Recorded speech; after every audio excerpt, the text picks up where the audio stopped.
राधे राधे दोस्तों, श्री बाके बिहारी की कृपा आप पर और आपके समस्त परिवार पर सदा बनी रहे। दोस्तों, सनातन धर्म में तुलसी विवाह का दिन खास महत्व रखता है। इस दिन तुलसी जी का विवाह भगवान शालिग्राम जी के साथ कराया जाता है। हर साल कार्तिक पक्ष की द्वादशी तिथि को तुलसी विवाह कराया जाता है। पुराणों के अनुसार शालिग्राम जी को भगवान विष्णु का अवतार कहा जाता है और द्वादशी वाले दिन पूरे विधि विधान से तुलसी विवाह कराने से जातक का दाम्पत्य जीवन सुखों से भर जाता है। वह सभी प्रकार की मानसिक परेशानियां दूर होती हैं। जिस किसी जातक के पुत्री नहीं होती और तुलसी विवाह कराने से उसे कन्यादान का फल मिलता है। तो आपको बता दें, इस साल तुलसी विवाह का शुभ मुहूर्त क्या है, तुलसी विवाह की आसान विधि क्या है। सबसे पहले तुलसी विवाह वाले दिन तुलसी के पौधे को गेरू से सुंदर सजाना चाहिए। उसके बाद तुलसी को लाल चुन्नी ओढ़ाएं, गन्ने को खड़ा करके उसका मंडप बना लें। फिर तुलसी माता को श्रृंगार की समस्त वस्तुएं भेंट करें। शालिग्राम जी को स्नान आदि कराकर पीला चंदन, लाल चंदन और सफेद चंदन से उसका श्रृंगार करें। अब आप या तो शालिग्राम जी को तुलसी के गमले में स्थापित करें, नहीं तो एक चौकी पर उन्हें स्थापित करें।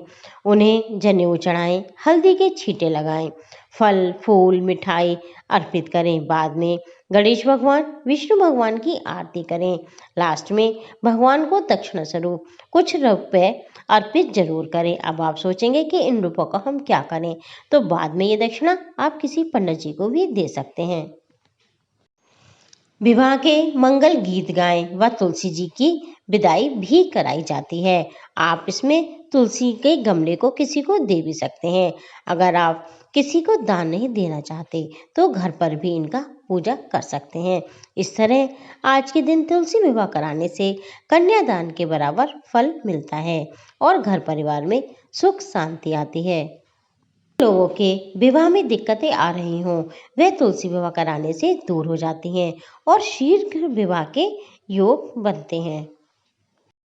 कार्तिक मास शुक्ल पक्ष एकादशी, देवठानी एकादशी, इसे प्रबोधनी एकादशी भी कहते हैं। ये एकादशी 12 नवंबर मंगलवार की है।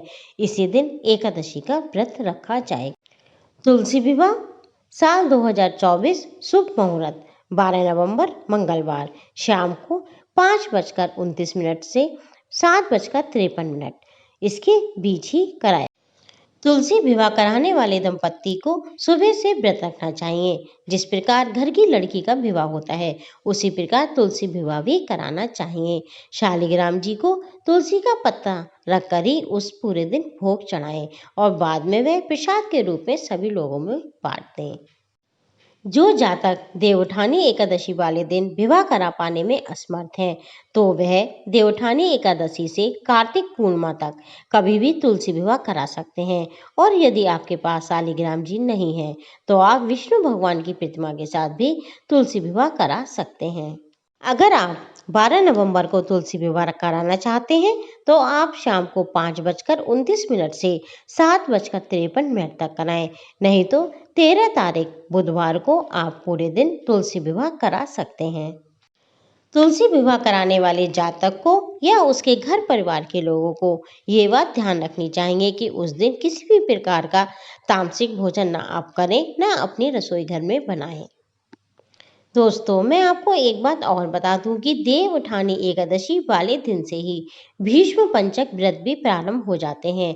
ये 5 दिन के व्रत होते हैं। जो जातक पूरे कार्तिक मास में नियमों का पालन नहीं कर पाते और न व्रत रख पाते, वह इन 5 दिवसीय व्रत को करके पूरे कार्तिक माह का पुण्य प्राप्त कर सकते हैं।